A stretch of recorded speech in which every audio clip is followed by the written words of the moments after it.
We are the 1776 Restoration Movement.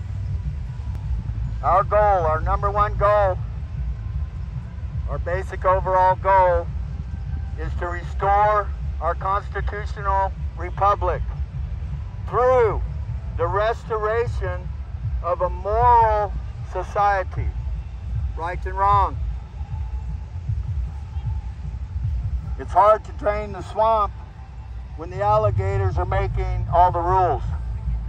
That's our leader, David Rydell Santa. You can check us out on YouTube, on Rumble, on Facebook, and other places on the internet. You can look us up under 1776 Restoration Movement. We've been over here on the National Mall of DC, down by the Capitol here. We've been on the National Mall now for 11 days. 11 days. 24/7 for 11 days. We're encamped here for freedom, for liberty and justice for all. We're encamped here to uphold our Constitution and a constitutional republic. We're encamped here to help uphold this federal government to its responsibility and accountability to protect our nation, to help our nation. They've done nothing but not protect our nation lately, and they're not helping our nation. They're hurting us. So we come here with a redress of grievances, which we're allowed to do by the Declaration of Independence and by the Constitution of these United States. We're allowed to address our government with a petition of our grievances. We have just eight to start with, grievances against this federal government. We walk up and down this mall and we read these 8 grievances.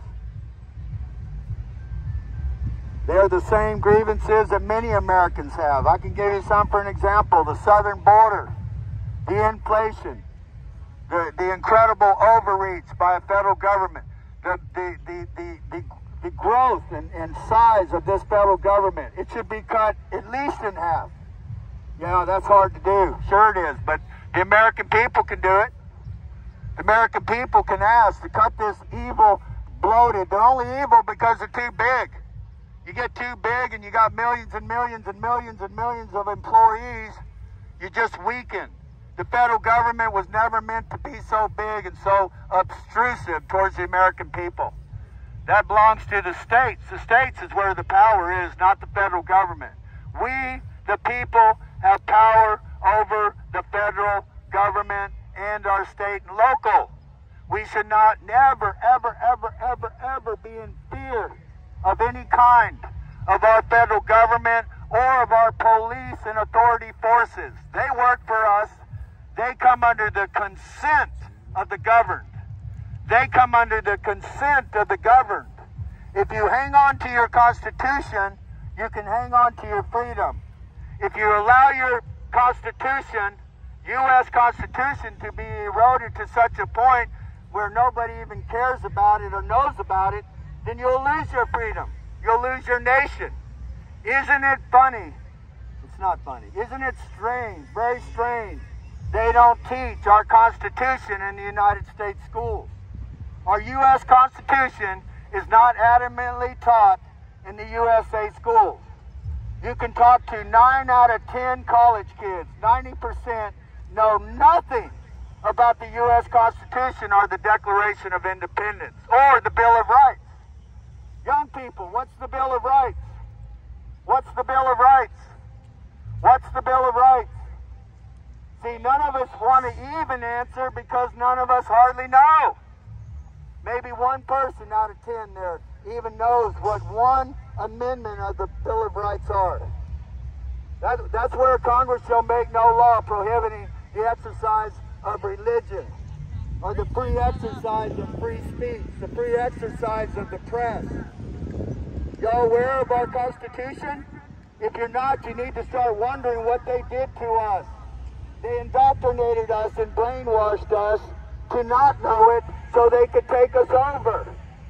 They think you're not responsible enough to run your own country.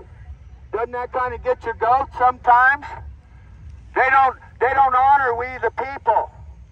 They get into themselves up there on Capitol Hill. That's why they only have 20% approval rating. The lowest rating in congressional history, 18%. Who are those people that approve of a sick body up there, divided, that only wants to divide the country, mostly wants to divide the country and divides the country? United we stand, divided we fall. That's as clear as day. And those that don't love America, those that could care less about America and their freedoms, all they want to do is divide and conquer. The Marxists, the anarchists, call them all the labels you want. The anti-Americans, they don't want America. They're jealous of America. They're jealous of our freedom. You go into another system, you will lose your freedom. You will lose your real freedom that is promised to you by this Constitution that hardly anybody knows in our country. How can you not know the bedrock that is of your freedom? How can we not be teaching it in our schools? I ask over and over again. I don't hear a clear answer yet, except that, oh, maybe the federal government's trying to destroy us. That's why they don't teach us the Constitution. That's why they don't teach it in the schools. College kids going all through the school system and not knowing our Constitution. What is that all about? Isn't that strange? Here we are in D.C. and hardly any of us know our own Constitution. Isn't that strange? I have nobody coming by celebrating that we stand for the Constitution and for American freedom. Why is that in America? I'm not Democrat, Republican. I don't choose any of that silliness. I choose and vote the way I want to vote. I'm a free man in this country. Many of our American citizens have been brainwashed, indoctrinated, hypnotized away from freedom, away from your Constitution. How can you deny your freedom? How can you deny your country, one of the greatest countries of freedom in world history, that has only gotten better through the decades, until the leftists came along that want to destroy America? And then we let a small minority destroy America. We let a bunch of transvestites, a teeny minority, destroy our country, destroy women's sports, and us men and women. Where were the women when transvestites are destroying the sports in America, women's sports? You got men, a 6'2" guy swimming against a 5'2" girl. Hello? I don't care if he's a transvestite or not. You have a right to be what you want to be in America, don't you? But you don't have a right to have a man's body race against my grandkids, my female grandkids. That is an atrocity that we should have been standing up with all sides. How can the women in this country, Democrat, Republican, and whatever, allow our children, our little girls, have boys with penises walk into the bathroom? You know what I'm talking about. Let's not pretend that it doesn't exist.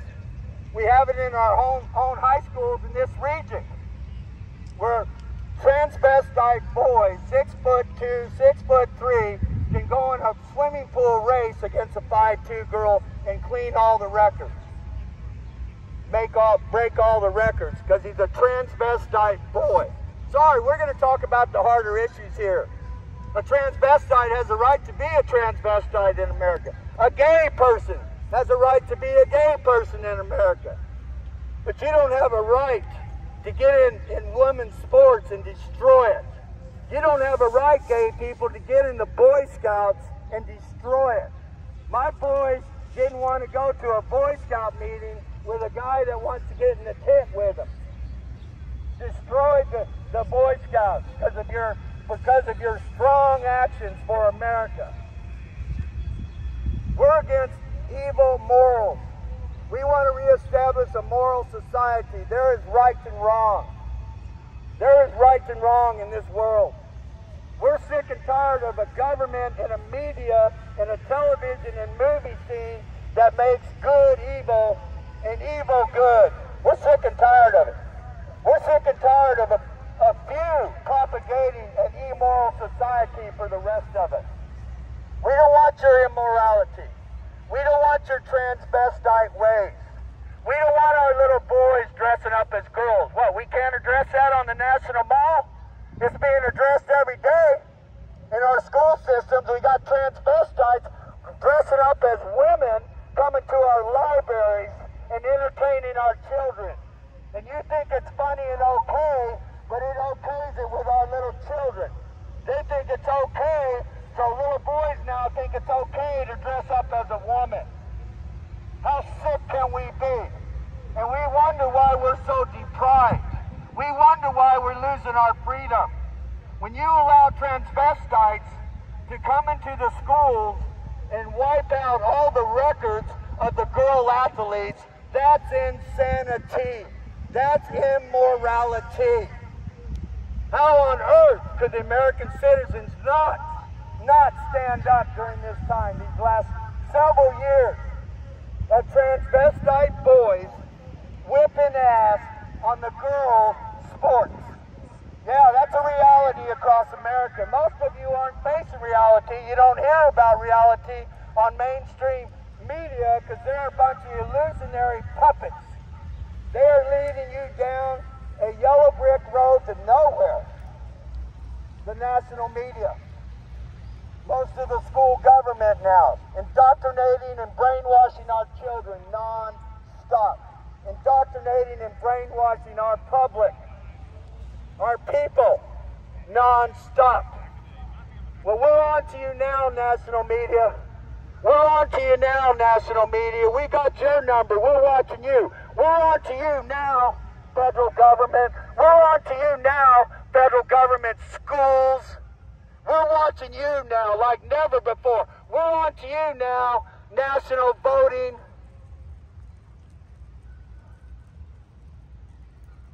Messing up our whole voting system, just left and right, rights and left, making it confusing for the American citizen, so most of them so many of them just give up on even voting.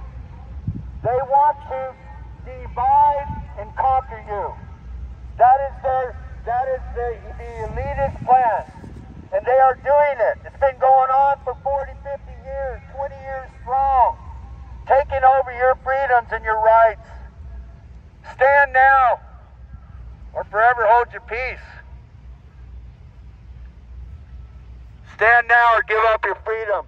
Stand in 222, the election in 4 or 5 months, the election in 224, or surrender your country to a tyrannical system where you will become slaves.